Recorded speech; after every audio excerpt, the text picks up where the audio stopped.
મારું નામ પ્રદીપસિંહ ભરતસિંહ ઝાલા છે અને હું Charotar university of science and technology Changa આણંદથી અમે આવીએ છીએ. સર, TV9 એજ્યુકેશન એક્સપો છે, કેવો લાગ્યો? ચરોતર યુનિવર્સિટી કયા કયા કોર્સિસ કરી રહી છે વિદ્યાર્થીઓ માટે? ઓકે, સૌ પ્રથમ તો હું આ TV9નું જે આ ઇનિશિયેટિવ છે એનો ખૂબ ખૂબ આભાર માનીશ, કારણ કે આ જે એમના ઇનિશિયેટિવના કારણે અમારા જેવી યુનિવર્સિટી જે ગુજરાતની અલગ અલગ જગ્યાએથી યુનિવર્સિટી એક જ જગ્યાએ ભેગી થઈને જે અહીંના રહેલા લોકલાઇટ વિદ્યાર્થીઓને માર્ગદર્શન આપી રહી છે એ ખરેખર એપ્રિશિએટેબલ છે એના માટે. અને અમારી Charotar university of science and ટેકનોલોજીની અંદર અલગ અલગ પ્રકારના અને લગભગ 70+ કોર્સિસ અમે રન કરી રહ્યા છે. એની અંદર અલગ અલગ ફેકલ્ટીઝ છે.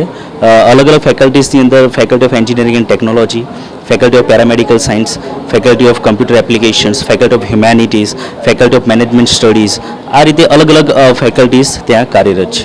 વિદ્યાર્થીઓ માટે કયા કયા સારા કોર્સિસ છે? 12માનું રિઝલ્ટ પણ આવી રહ્યું છે, કેટલા મહત્ત્વના કોર્સિસ છે? શું કહેશો? એન્વાયરમેન્ટ કેવું રહેશે? શું કહેશો? અમારું જે એન્વાયરમેન્ટ છે ઇકો ફ્રેન્ડલી, આમ તો કહી શકીએ કે વિદ્યાર્થી ફ્રેન્ડલી એન્વાયરમેન્ટ છે. અને ત્યાં જે કોઈ પણ એક્ટિવિટીઝ કે કંઈ પણ જે પ્રોગ્રામ થઈ રહ્યો છે એ સ્ટુડન્ટ સેન્ટ્રિક વધારે હોય છે rather then focusing on the teacher point of view. એટલે એ એક સારી વસ્તુ યુનિવર્સિટીને આપણે કહી શકીએ કે અને કોર્સિસની અંદર જો વિદ્યાર્થીઓને એવું લાગે કે ના અમારે ખરેખર કંઈક ભણવું જ છે, કંઈક જાણવાની જિજ્ઞાસા છે, કંઈક જીવનમાં કંઈક આગળ વધવું છે, તો હું એમને એક સલાહ આપી શકું કે Charotar university of science and technology that is the best option for the future studies.